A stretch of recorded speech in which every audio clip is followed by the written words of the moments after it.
తెలంగాణ అస్తిత్వంపై కుట్రల కత్తి, చాలా పదునైన కుట్రల కత్తి వేలాడుతుంది. తెలంగాణ అస్తిత్వాన్ని దెబ్బతీచేలా రోజుకో చోట ఘటనలు జరుగుతున్నాయి. మొన్న దేవురుప్పులలో తెలంగాణ తల్లి విగ్రహాన్ని తొలగించే ప్రయత్నం చేస్తే నిన్న ఆలేరులో జరిగింది. ఇదంతా ఏదో ఒక కోఇన్సిడెంట్ లాగా కాదు. ఈరోజు సాయంత్రం ప్రజాభవన్లో గురు శిష్యులు అంటే ఏపీ సీఎం చంద్రబాబు నాయుడు గారు, తెలంగాణ సీఎం రేవంత్ రెడ్డి గారు భేటీ కాబోతున్నారు. ఈ భేటీకి ముందే తెలంగాణ అస్తిత్వాన్ని చెరిపేయాలని, తెలంగాణ ఆనవాలను లేకుండా చేయాలనే ఒక కుట్రకు తెరదీసిండ్రు. ఈ క్రమంలోనే తెలంగాణ అస్తిత్వానికి ఆనవాలుగా ఉన్న తెలంగాణ తల్లి విగ్రహాలను తొలగించే ప్రయత్నం జరుగుతుంది. ఇదంతా ఒక ముందస్తు స్కెచ్లో భాగంగా గురు శిష్యులు కూడబలుక్కొని చేస్తున్న ప్రయత్నం. నిన్న సాయంత్రం బేగంపేట ఎయిర్పోర్ట్ నుంచి వెళ్ళి జూబ్లీహిల్స్ చెక్పోస్ట్లోని ఏపీ సీఎం నారా చంద్రబాబు నాయుడు గారి నివాసం వరకు ఒక భారీ ర్యాలీ నిర్వహించి తెలంగాణలో తాము ఉన్నాం, టీడీపీ ఇంకా ఉంది అని ఉనికిని చాటుకోవడం, తద్వారా తెలంగాణ రాజకీయాల్లో టీడీపీ మళ్ళీ యాక్టివ్ కావడానికి ఒక ప్రయత్నం నిన్న చంద్రబాబు నాయుడు గారు ప్రారంభించారు. ఓకే, రాజకీయ పార్టీగా ఎవరు ఎక్కడైనా పోటీ చేయొచ్చు. మరి మొన్న అసెంబ్లీ ఎన్నికల్లో ఎవరికి లాభం చేయడానికి చంద్రబాబు నాయుడు గారు ఇక్కడ టీడీపీని పోటీ పెట్టకుండా దూరంగా ఉన్నాడు. ఢిల్లీలో మొన్న రేవంత్ రెడ్డి గారు మాట్లాడుతూ మీడియాతో చిట్చాట్ చేస్తూ, ఒకవేళ టీడీపీ కనుక మళ్ళీ పోటీ చేసి ఉంటే ఇక్కడ మళ్ళీ కేసీఆర్ సీఎం అయ్యేటోడు 10% ఓట్లు టీడీపీకి చీలేవి, అట్లా 10% ఓట్లు అవి కాంగ్రెస్కు దూరం అయ్యి ఆ ఓట్లన్నీ గంపగుత్తగా కాంగ్రెస్ పడడం వల్లనే రాష్ట్రంలో కాంగ్రెస్ పార్టీ అధికారంలోకి వచ్చిందని ఆయన నర్మగర్భ వ్యాఖ్యలు ఏం చేయలే, ఓపెన్గానే మాట్లాడిండు, కుండబద్దలు కొట్టిండు. ఇప్పుడు ఆయనకు గురువు అధికారాన్ని ఇచ్చిండు ఇక్కడ టీడీపీ నుంచి పోటీ చేయకుండా. ఆ గురువుకు ఈయన గురుదక్షిణ చెల్లించుకునేందుకే ఇవాళ ప్రగతి భవన్లో అంటే ఇప్పటి ప్రజాభవన్లో గురు శిష్యులు ఇద్దరు ఇవాళ సాయంత్రం భేటీ కాబోతున్నారు. తెలంగాణ వనరుల దోపిడీ, తెలంగాణ నీళ్ల దోపిడీ, తెలంగాణ నిధుల దోపిడీ, తెలంగాణలోని ఉన్న పరిశ్రమల తరలింపు, ఇవే ప్రధాన ఎజెండాలుగా ఉండబోతున్నాయని ప్రతి తెలంగాణవాది ఆందోళన చెందుతున్నాడు. ఎవరి పరిపాలనకు వ్యతిరేకంగా కొట్లాడి తెలంగాణ సాధించుకున్నామో ఇప్పుడు వాళ్ళే వచ్చి తెలంగాణకి ఏదో చేయబోతున్నాం, తెలంగాణకు మంచి చేయబోతున్నామని కలరింగ్ ఇచ్చే ప్రయత్నం చేస్తున్నారు.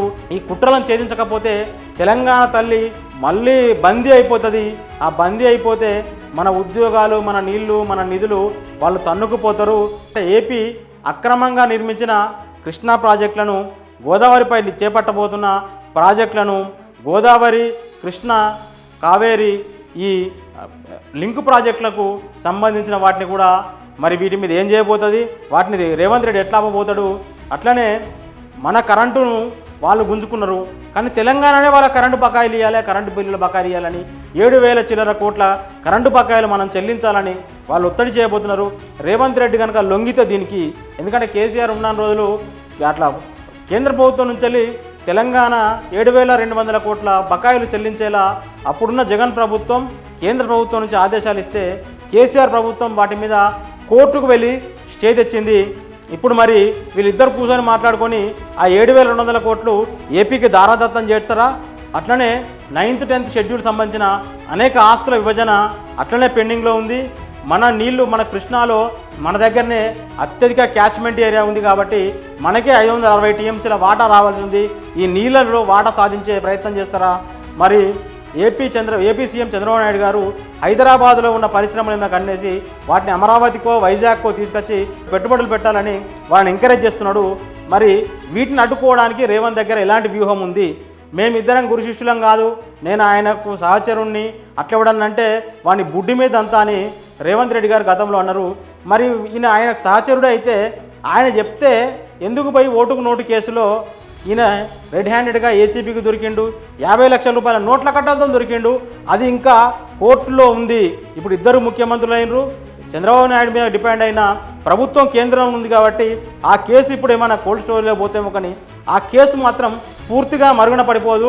కొంతకాలం వీళ్ళ రాజకీయ అవసరాల కోసం, అంటే వీళ్ళ మీద డిపెండ్ అయి ఉన్న ప్రభుత్వం కేంద్రంలో ఉంది కాబట్టి కొన్నాళ్ళు కోల్డ్ స్టోరేజ్లో పెట్టగలుగుతారు కావచ్చు కేసును, కానీ పూర్తిగా కేసు పోదు. అట్లా పసికూనలా ఉన్న తెలంగాణ గొంతులు నిలవడానికి చంద్రబాబు నాయుడు గారు, రేవంత్ రెడ్డి గారు కలిసి 2015లోనే కుట్ర చేసిండ్రు. ఇప్పుడు వాళ్ళిద్దరు కలిసి 2 రాష్ట్రాలకు ముఖ్యమంత్రులుగా తెలంగాణ, ఏపీ బాగుపడేయడానికి మాట్లాడుకుంటారని మాత్రం అనుకోవడానికి తెలంగాణ వాదులు ఎవరు సిద్ధంగా లేరు. ఈరోజు సాయంత్రం ముఖ్యమంత్రుల భేటీలో ఏం చర్చిస్తారు, ఏం నిర్ణయాలు తీసుకుంటారో చూద్దాం. దాని మీద మళ్ళీ రేపు మనం చర్చించుకుందాం.